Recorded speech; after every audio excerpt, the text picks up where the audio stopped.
আমার আজকের recipe cheese ছাড়া চিজ ম্যাগির রেসিপি। আর বানানো খুব সহজ, বাচ্চাদের জন্য বিশেষ করে, বা বাচ্চাদের স্কুলের টিফিনের জন্য এটা আপনারা খুব সহজেই বাড়িতে বানিয়ে দিতে পারেন। আর এখানে চিজ ব্যবহার হবে না, কিন্তু তবুও চিজের ফ্লেভারটা আসবে। কিভাবে বানাবো সেটা দেখতে থাকুন। চলুন তাহলে দেরি না করে দেখে নেওয়া যাক আমার আজকের ভিডিওটি। চিজ ছাড়া চিজ ম্যাগি বানানোর জন্য আমি এখানে 3 প্যাকেট ম্যাগি নিয়ে নিয়েছি। আর এই ছোট প্যাকেটগুলো আপনারা এই জায়গায় 2 প্যাকেট, 1 প্যাকেট বা 4 প্যাকেট যার যা খুশি মতো আপনারা করতে পারেন।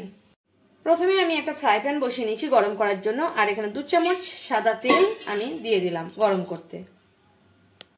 সাদা তেলটা গরম হলে অল্প একটু কালো সর্ষে দিয়ে দিচ্ছি এর মধ্যে।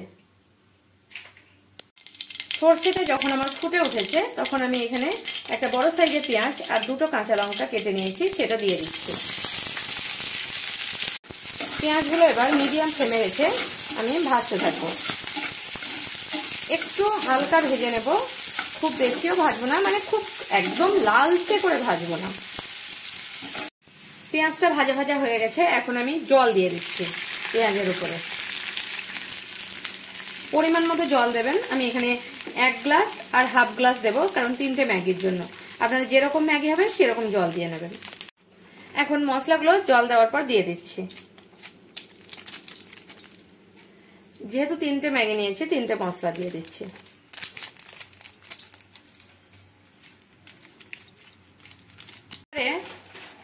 মিক্স করে দিলাম মশলাটা। এবারে আসবে যেটা চিজ ফ্লেভার দেবে এই ম্যাগির মধ্যে, সেই জিনিসটা আমি নিয়ে আসছি। এখন এখানে আমি নিয়ে নিয়েছি কুরকুরে পপকর্ন। আর এটা চিজের একটা খুব স্মেল দেবে আমাদের ম্যাগিতে। আর এটা আমি এর মধ্যে এখন ঢেলে দেব।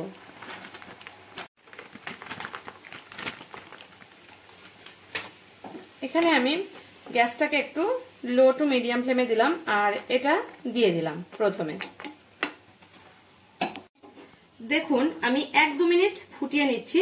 এই যে আমি পপকর্নটা দেওয়ার পরে দেখুন পপকর্নটা কিন্তু পুরো সব গলে গলে যাচ্ছে। দেখুন গলে গেছে পুরো, প্রায় মোটামুটি। এবার আমি দিয়ে দেবো ম্যাগিটা। এবার ম্যাগির 3টে প্যাকেট আমি এর মধ্যে দিয়ে দিচ্ছি।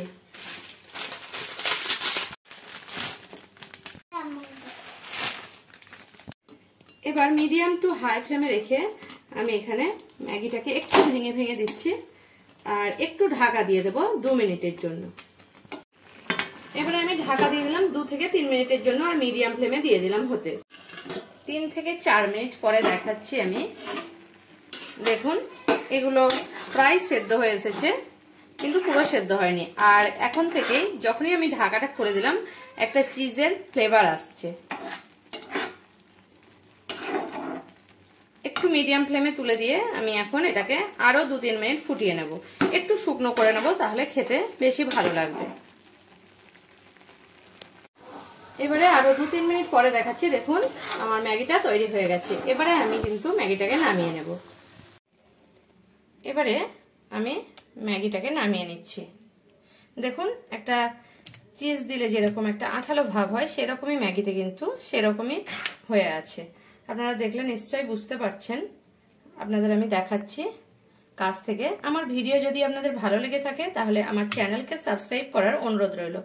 আর কমেন্ট করে জানাবেন এই চিজ ছাড়া চিজ ম্যাগির রেসিপিটা আপনাদের কেমন লাগলো। যদি ভালো লেগে থাকে তাহলে একটা লাইক করতে ভুলবেন না, আর প্রচুর প্রচুর শেয়ার করবেন।